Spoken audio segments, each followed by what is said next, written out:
Go ahead and get started. That's a hard act to follow that we just I'm Karen Endel. I'm the principal at Butterfield Trail Middle School, and it's a very wonderful place to be.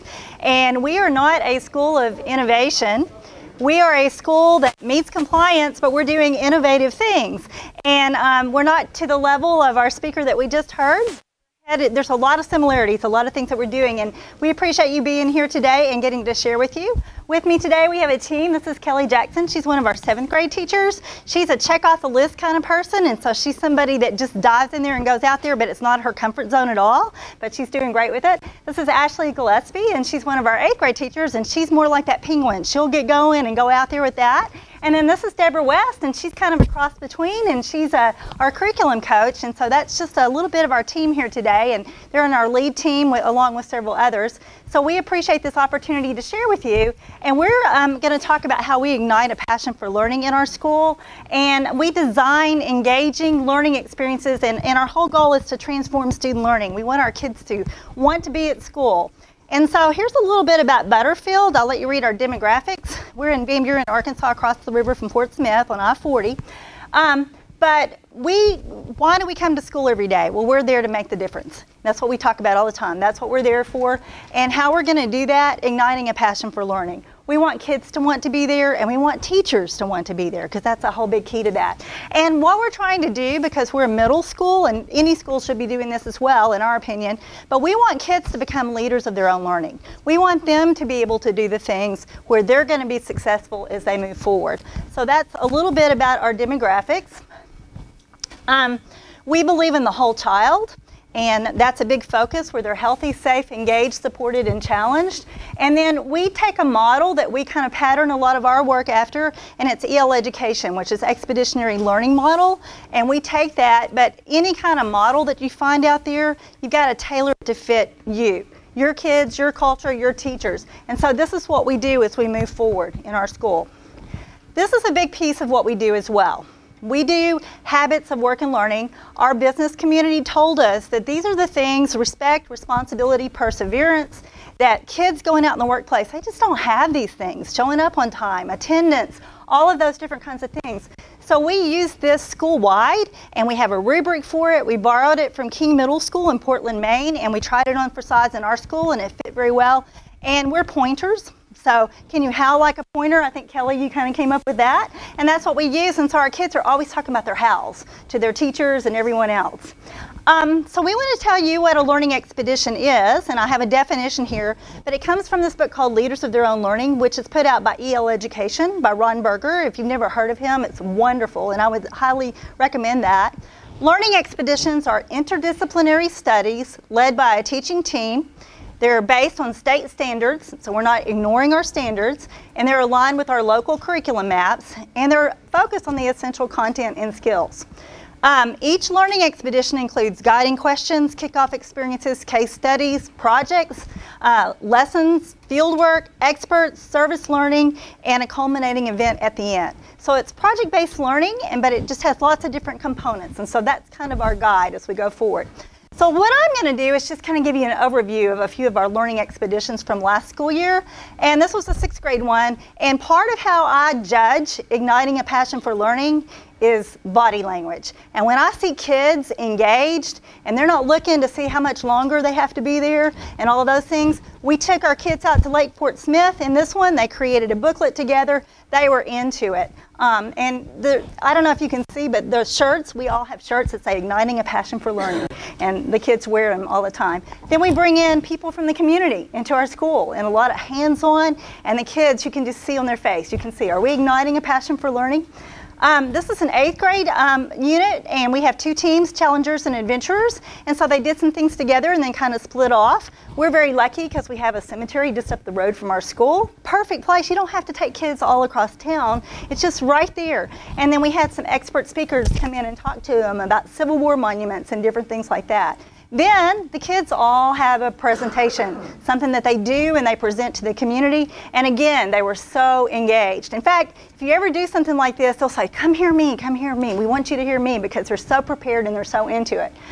The challengers also did a similar unit, and they presented to our community, but then they also presented to their parents as well. This is a unit called Rules to Live By, our 7th grade did. And the kids research, they get together, it's a lot of hands-on.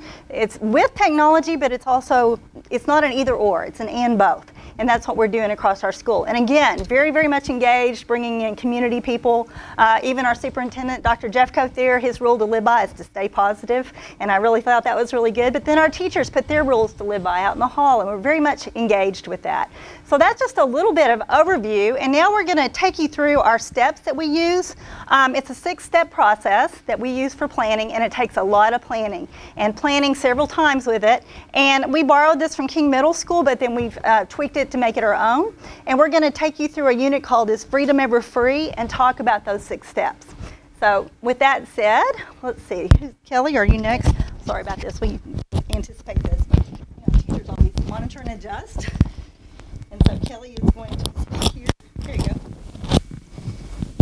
It even matches your outfit. I know. That's so me. So step 1 we call ignition, imagining and learning expedition. So this is where you would start. What are your standards? What is your curriculum? You are not going to not meet your standards. You're not going to not address your curriculum. You've got to do that in learning expeditions, do that. So who can you partner with in the community? Community is a huge part of expeditionary learning. Okay. What community problems exist where you live? What opportunities exist in your community? What community ties do you have? There's also service learning opportunities. We have Keep Van Buren Beautiful. They've offered to help us. And you need a compelling topic. What's your guiding question? And does it allow for multiple perspectives? Okay, it can't just be where everybody's going to have the same view on something. The community is our classroom. We've got, there's so many resources out there in your community, and I think that a lot of us really don't tap into that. And you've got people who want to help you. What kind of experts are your parents? What kind of experts do you have in your community that are willing to come in and share that expertise? For the planning, Is Freedom Ever Free? First of all, they looked at the 4 Freedoms Expeditionary Unit that they did at King Middle School. The second thing, Ashley did Newseum PD. She was able to go there one summer, and it was all about the First Amendment, and they provided case studies, and the kids were able to do research with those case studies. They did some debate with those. That's kind of how they got it kicked off and got the kids really interested in Is Freedom Ever Free with the First Amendment. This particular EL unit focused on language arts and history, and these are the parts of the standards in the curriculum that this EL unit addressed. Poem, symbolism, social justice, and civil rights. They used the Korean War Memorial as an example. I believe that it says freedom is not free, or freedom is never, which one does it say? Freedom is never free? No, I'm not going to get it. Okay, I can't, because I can't remember. But so they took that and they made it into a question. Is freedom ever free? And that was their guiding question. Is freedom ever free? Walk a mile in her shoes. That is something that we do in our district. It just came back to our school last year. We had a student who, through social media, was kidnapped and murdered 5 years ago. And this is about domestic violence, focused on freedom from fear.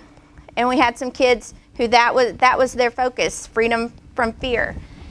Crystal Bridges, we had the museum guides talk to our students about symbolism. What is the art saying to you? The VFW, we made some connections there. That was who were our kids' guides at the Fort Smith National Cemetery. When the kids got to the cemetery, they were able to look around. They were to find one of the soldiers there, and they had to do some research on that particular person and find out what sacrifices they made. And then the last one is the Veterans Memorial Park. We're in Van Buren, Arkansas, and they've just, I think, broken ground on it and are moving dirt around on the Veterans Memorial Park. And we had our mayor who came to speak to our 8th graders, and he talked about how the Memorial Park is actually based on the 4 freedoms. And our kids actually, when we did our celebration of learning, which is when you invite the public, they raised money for the Veterans Memorial Park.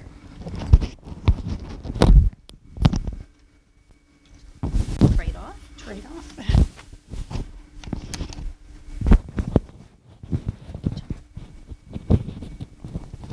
we go. I think we should have a joke or commercial break. All right. Step 2, the final destination. You always begin with the end in mind. And we were very lucky in that we took some specific days in order to plan this unit. One of the things that you can never underestimate is the amount of time you need to put into planning. What will the final product be? Everything else you work toward, you plan toward the final product. And as you go through this unit, you want group work. You want your kids to be working with other like-minded kids. But every student needs to have one piece of work that is their very own. So we determined that we wanted collages, an artist statement, and then a chart that could be a group chart. But the other 2 had to be individual projects. How can we make this work public? We do a celebration at the end of every unit, and we invite our public in. We ask partners to come in. We've had the mayor come in. We've worked with the VFW, as they've said earlier. Anybody that we can pull in from our community to work with us. We try to be very inviting. We go out and seek partners. And then we use whatever resources that we have that are close enough for us to be able to access them. And we're really very lucky. Van Buren is an old city. And we're right across the river from Fort Smith, which has quite a few resources. So we tap into as many resources as we can that are local. And then what exemplars must be created? You can't just say, well, I believe. You have got to be able to do some research behind that. We require our students back everything up with fact. So they do a lot of research into what they want, whatever they've chosen as their freedom. As you can see, here are these are some examples of our collages. There is a rubric that the students must follow. We also give them some exemplars. It doesn't have to look exactly like this, but we want them to know, here's what one could look like. And you can they decided the way they wanted to do it. They could either do it digitally, or you'll see some examples of hand-drawn or collages. So you just have to, we wanted them to have the freedom to develop this as they wanted. They did have an artist statement. Again, a rubric guides their work, and an exemplar so that they can see what one might look like. And finally, on our celebration of learning, we did a public invitation. We had questions for our artists, and then we had guest judges who came in, looked at the work, and evaluated it based on a certain rubric. Okay. All right, Step 3 is all about involvement, and it's important when you're planning an expeditionary unit like this that you're going to involve the teachers, and so it's not just one person taking the lead, but that a teacher team is involved, that you're going to be involving the teachers throughout the school, that you're involving your community, and finally that you're involving the students throughout the planning process. Not that this is something at the end that students are going to do, but that they're a part of the learning journey the whole way through. For teachers, this is kind of the way that we make sure everybody's on the same page. So when we start an expedition, we have about 2 people from, one maybe from each team, or maybe 2 people on one team that are our crew leaders for an expedition.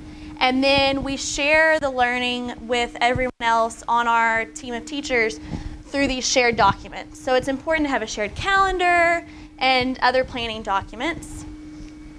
And these are all links, and we'll share all of this with you if you're interested at the end. Also, like I said, it's important that the community isn't involved just at the beginning or just at the end. Just like the students, we want it to be part of the learning journey the whole way through. So when we were planning for the Is Freedom Ever Free expedition, we made sure that the community was involved at the front and then also again at the end. So these are just a couple of ways. We got the mayor involved and the men from the VFW. Yeah, and not just involved, but they actually helped plan. Yeah. Which is really cool. It took us to a different level. And then finally, our students were a big part of the learning too. So at some points they were leading and introducing a meeting with the mayor at our school. They were the ones that created the invitations previously, and the students were the ones inviting the community members to come in. And then finally, you can see Kelly here, we invited the teachers to come in, and the students were the ones presenting to the other teachers, even if it was from a different grade level. All right. We decided to switch off roles so it wouldn't be so boring, but we didn't anticipate this, but we'll make it work. We monitor and adjust. That's what teachers do. Okay, so fuel and flight path, charting the course. So what kind of resources you're doing this, you're going to be like, well, what kind of resources am I going to need? And how can we integrate various opportunities? Like, how can we get our community involved? Who are our guest speakers going to be? How are we going to pay for it? And how do we ensure that we're all on the same page? You know, teachers, we tend to sometimes like to do our own little thing and stay in our own little box. I'm guilty of it as well. But just like Ashley, she shared that we do a shared Google Calendar. We have planning time. Those are all really great things to help us all stay on the same page. So the learning resources that the 8th grade used for Is Freedom Ever Free. Like I said, we used the case studies from Newseum. They used banned mentor text. Also, the 4 freedoms. Materials that we needed, we did use technology. We are one-to-one. However, we have done EL units before. We were one-to-one. Is it helpful? Yes. Is it necessary? No. Some of the other materials that we use, golf pencils, mounting paper, glue sticks, paper, printer ink, staples, staplers, different types of art supplies. Also, one of the big things is space. Where are we going to display all of this? And we used, this is our safe room. We've also used, we have what used to be the locker bay area. It's now called our mall area. We've used that. We've used our auditorium. We've used our commons area. We've also used the top level of our gymnasium. Any space available, we're going to use it. Okay? And so how can we integrate those various opportunities? We had guest speakers like Mayor Freeman, who's also a veteran, so I'm sure this was very near and dear to his heart. They had a planning packet. We made sure that all students had a professional role and something to work on during the expedition. And teacher and student leaders for each field experience opportunity. So someone would be in charge, not only teacher, but student as well. And I'm going to interrupt for just a second. So for our kids to get to go to Crystal Bridges and some of those kinds of things, those are just really phenomenal. When you see their faces, they had no, a lot of kids think, well, I just don't want to go to some old museum, and then they got there and it's just wonderful. So it's really Just powerful. teaching them how to act in these instruments. Yeah. Yes. Yes. So, and how do we ensure that we're all on the same page? Just like Ashley had talked about, and I mentioned earlier, a shared teen calendar with what we're doing. We also have team meeting time, which I think is the best thing ever. They better not ever try to take it away from me, because I'm going to be spending it. So we use team meeting time, which is about 40 minutes a day, and interdisciplinary, which is when this would have happened, would have been twice a week. And then, of course, planning before the expedition begins. We oftentimes will get subs for a day and do the planning then. Also, paid time in the summer to create an expedition as well. So.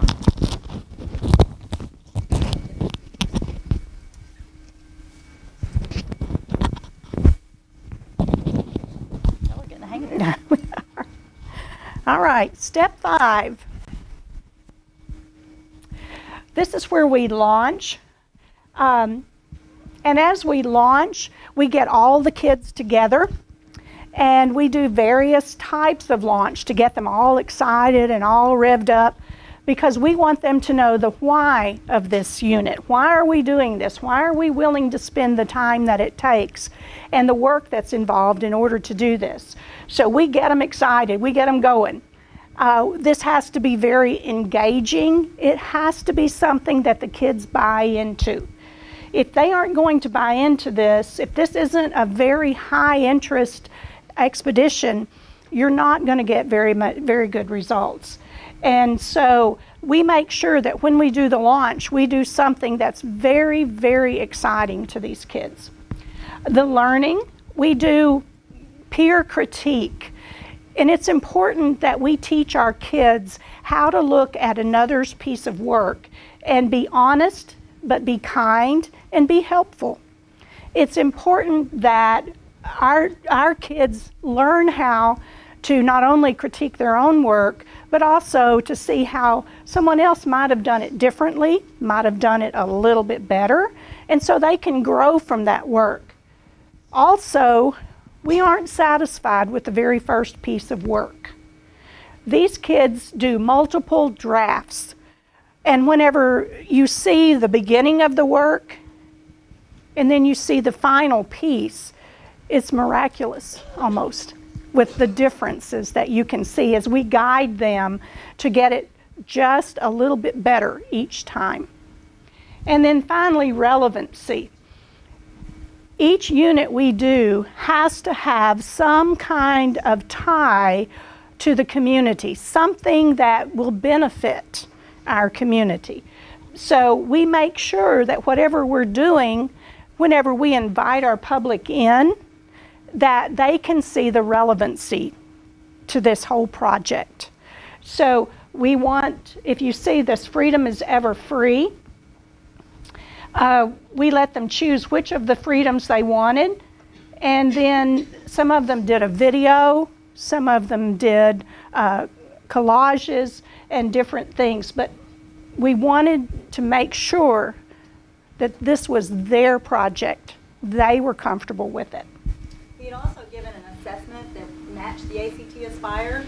We did it in 30 minutes, but now I understand that we have 40 for next year, so that's a good thing. We're celebrating that. Yeah. But we had the kids do one, and we actually took some of their quotes, and we have a quote from a student that we used in our launch, but they didn't know we were doing that, so it was kind of cool to see what they were already saying about freedom and what they thought about it.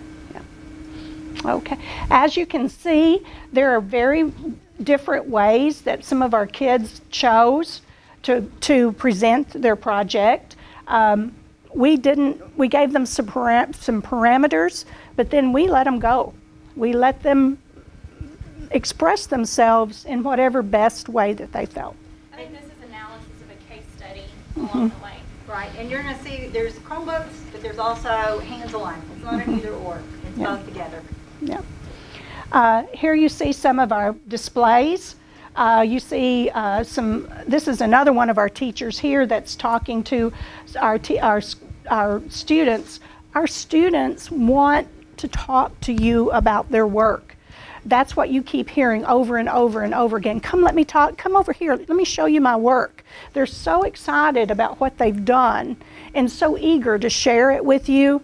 And we ourselves are just bursting with pride at what we've seen them do.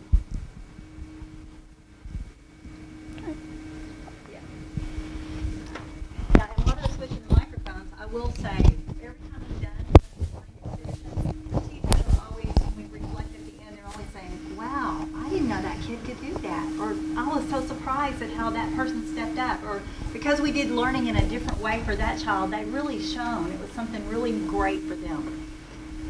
So let's celebrate. So you can tell this kind of seems cyclical. We've talked about the celebration before, but in this step we really focus on what the celebration is going to look like and how the students are going to get involved in the celebration. So these are our 3 focus questions. And it talks about, again, about community and the students and what their roles will be and how we're going to display things. So this is a invitation that, again, a student made to invite the community in, and our goal was that we would show all of the students' collages. Every single student had a collage that was up on the walls with their artist statement hanging underneath, and you'll see some of those in a second. And then every collage had a number, and the collages were for sale, for a donation. And a parent or community member could find a collage that they wanted, put the collage number down on a Google form, and then make a donation. And that's how the students raised money for the local Veterans Memorial Park that would be opening. And they had a lot of buy-in because they were raising the money. You can see that these are students making it happen. Would not have been possible for us to have this celebration of learning without the students who were right here tying the ties on the top of the collages, sometimes putting the artist statement with the collages, and then it looks like the girls are handing them to the boys over here who are hanging them up on the poster or on the hanger. And this isn't the teachers doing this for them. This is theirs. They own it. And then the presentation part, which I'm really proud because I think it's really important that with any kind of public gathering that students can practice their speaking and listening. So with this project, you can see these students talking to other students and talking to adults, their teachers, their community members about the work that they did, and then what freedom they chose. And they had to tell you, I chose this freedom, and sometimes that freedom was a very personal choice. And we got a lot of people to open up. It was really neat. This is some examples. Again, we had a collage and an artist statement. Every expedition's different. The one I'm working on right now, the students are going to be making a voter's guide. So the final product is always different, but there's some parameters, like Deborah said, that are the same. And lots of choice. And I know he mentioned that earlier, how important that choice was for kids. Again, some examples. And what was really neat is that each student, their choice that they made, whether it was physical or digital collages, or if it was on freedom of speech or freedom of press or freedom of religion, all of their choices had to do with them and what was important to them, kind of their passion, like you said earlier. And the written part's very, very important as well, and making sure I've seen our kids, the grammar and everything improve so much because it's not just for the teacher in a grade, it's for these people coming in that are going to see their work. And it's all very, very public. And then finally, with every expedition, reflection is incredibly important. So we ask the students to reflect and the teachers reflect. And if you are interested in getting this PowerPoint or slideshow from us, these are all links to our reflections. So you can even read some of the reflections that students had and teachers about our Is Freedom Ever Free unit. Right. And this was our first year to do this unit, so we decided we would do it again next spring with our 8th grade class. And we look forward to that because we got so much good feedback, and even from our community as well. Oh, I'm supposed to put this on. Not for long. Sorry. Okay. So let's go over our 6-step process. This is just how we took what King Middle School had done in EL education, and we made it fit our school and what we're doing. So we started with ignition, imagining what is it we want, and that's the brainstorming stage, and you've got to be really careful with that because when you're brainstorming, it can get too big really, really fast. But in brainstorming, you want all those ideas out there, and then what brings you back to reality is number 2. It's really, really critical that what is our final product going to be, because there's always tons of great ideas and things that you could do, but then it gets too big and it's not manageable at all. So brainstorming and figuring out all those different ideas and questions and things that fit our curriculum, and then going to beginning with the end in mind. What is it? What's our final destination? And then sticking to that, bringing us back to that focus. And then it's really important that you have a collaborative culture. Trust among your teachers, them being able to work together. Kelly talked about our team time, and I'm so glad that she thinks it's important. We're very, very fortunate because our teachers have a 40-minute individual plan every day, as well as a team time for 40 minutes every single day. And they're either content or interdisciplinary. It's during the school day, and we would go to the wall for that now. Now, when we first started that in school, I would say teachers thought that I'd be better off doing something else, but now they see the value in that. In addition, we usually take a day or two and we have a core team of teachers, and we'll get subs for a day, like with maybe 2 teachers from each team if it's a grade level EL unit. Pull them in, they'll do a lot of the planning, and they take that back to their teams and their 40-minute team meetings and pull it back in, and then we'll do a couple of those and problem solve along the way. It takes, the first year we did this, we didn't anticipate that much planning, and that was a huge mistake. So I'm putting the barrier out there. It's a big deal to do the planning. Then being sure that we're charting the course, that we have all those shared documents and all those things. Whoops, sorry. Already tore it up. They're going to make a difference. So that's really, really, really important. And then when we launch, you see, the kids don't even see it till here. We've done all this pre-planning. But then that launch where we get them in the auditorium or we do some kind of activity to get them all excited about it, all of these plans start coming to life for the teachers as we're moving forward. And also we see some barriers that we have to adjust along the way. And so then all the excitement goes on. We start doing all these plans that we had up here. And then at the end we have this big celebration. And that celebration is really critical as well. And we try to tie in a service component to it if we can, because our kids, with our habits of work and learning and service to our community, we think that that's a really, really big deal as we move forward. So, resources that we use. How many of you have heard of the Buck Institute? If any of you use their materials? Great materials for project-based learning. Then EL education. How many of you use that? Anybody use that? Okay, that's the Leaders of Their Own Learning, and they have great resources, including a site that's put together, curated by students at Harvard in the School of Education, where they take samples of high-quality student work, not just from expeditionary learning schools, but also from high-tech high, from new tech schools. They have all kinds of student work that you can get and actually look at examples to show your teachers, to see something like maybe our very first ones is taking something that's already been done and then tweaking it to fit us. And that's how we did our animal adaptations for 6th grade. We found one that some 6th graders across the country had done and then adapted it for our area. We also very much involve the tenets of the whole child. We do believe in the healthy, safe, engaged, supported, and challenged. That's a big part of our school, and we're about the well-rounded student as well as the well-rounded teacher. So this can cause some stress for some teachers. Would you guys say that there's some stress? Yes. So we have to watch that and be pulling in some things to help with that. I will tell you, when we get to the celebration at the end, even though teachers maybe were stressed along the way, it's like they're like, oh, wow. This is why I'm here. I'm here to make a difference, and I see on these kids' faces and the community and all that how this is really making a difference. It's bringing learning to life. Schools to watch. We're a middle school, so their survey and all their research aligns directly with this kind of learning. And so we very much try to look at that, and we have our staff take that survey every spring to see where we are with that. And then King Middle School in Portland, Maine is an EL education school, and I would highly suggest you look at their website. We've actually had the privilege, I think the last couple of years, of taking a group of teachers up there for a site visit and to be part of their school and their kids' celebrations and seeing what their kids can do. And it just has really fueled our fire to help us move forward with this kind of learning. Here's some contact information, and then there's a QR code. I don't know if it came out. Is it kind of blurry? Are you able to get to it? It's a way for you to sign up and give us your email address, and we can share this presentation as well as the links and things with you. So if you're interested in that, we want to be sure that you have that information. And then also, if you'd like to come to our school, we are not perfect by a long shot. We are learners and will always be learners, but this is some exciting work that we are doing.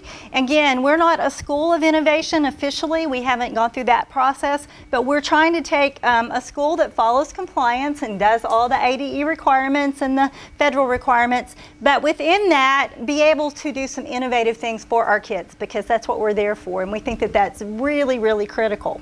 As we get toward the end of our presentation, let me make sure of our time. Yeah, we've got about 4 minutes, so we're doing well. We want to see if you have any questions, and then we have a takeaway that we'd like, and I'll get these ladies to pass this out. Oh, yes. Let me go back. Back one more. Yeah. Okay. So, you know, I know that when I'm in a conference, I'm like either typing notes or writing notes, and sometimes I feel like I missed something. So we wanted you guys to be able to get to this whole presentation if you would like to, so you could see. This was our latest, I'm loud enough. This is our latest 6th grade EL unit. It's called That's How Butterfield Does It. That's a little cheer we do. That's how Butterfield does it. Okay. And the 6th graders have needed to know how Butterfield does it, because sometimes they come in, they don't know.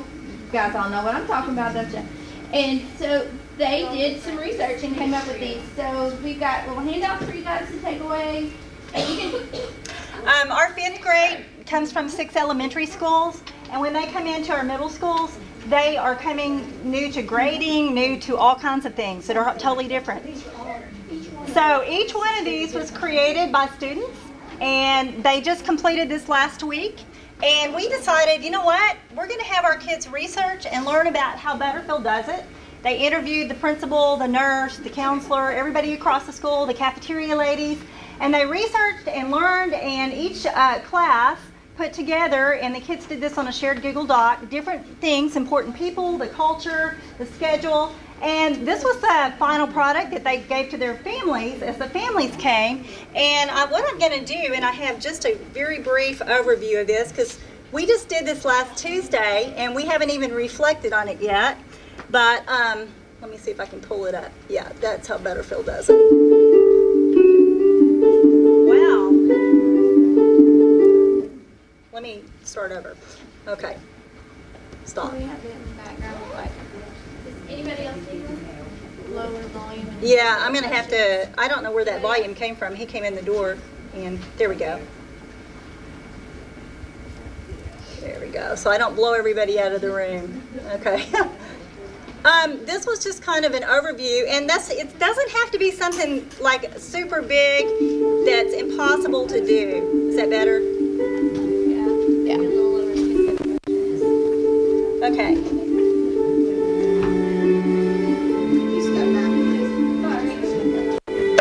Okay, so this is our unit that our 6th graders did last week. That's how Butterfield does it.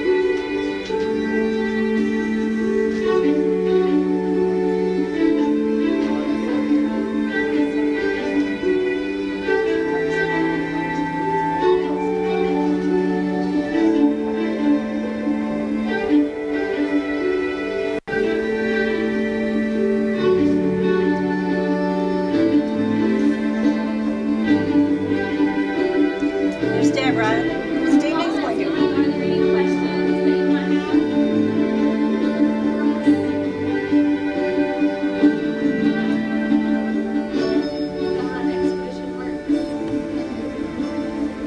I just have one. Okay. The first one, the first example you showed, it was an individual final destination. Every expedition has there are group elements along the way, like group discovery along the way, and then the final product Is always individual? Is individual. There's at least an element that's individual. Right, and these kids all had little field guides that were individual where they took notes of all these different things, but then their final project was a group with their class, which is this The pamphlet. final project is always an individual project, the very last. There is a product that is always individual. Right. Like on this one, that's a class, so that ended up being a group together, but they each had individual things that they could show their parents. So, yeah. So either along the way it's individual and final is collaborative, or collaborative along the way and individual. Somebody back here, I saw a hand raised. Yes, Yes. right Do you do it by grades, like, so that with each grade do these projects? At this, Do you at this, okay, well, like last year, we did an 8th grade, the whole grade level, but we also did, we have 2 8th grade teams, and so each team did one, and they used the same standards and everything, and they had similar things, but then they made a different kind of project with it. That's Pom Pom, our pointer dog. Just in case Oh, and- anybody's wondering why there's a dog in the picture. And not that we're being political, but that Hillary and Trump thing right there, that's not how Butterfield does it, teaching the kids about our house, because there's a lot of that political thing going on there. So that's a little bit about us, and if you guys, we look forward to this conference and learning along the way and getting new ideas to take back. And we're not near where the guy who was here before us that we just heard, Buddy Berry, but man, there's some cool ideas, and it's just really exciting work. So thank you so much. We appreciate you guys being here.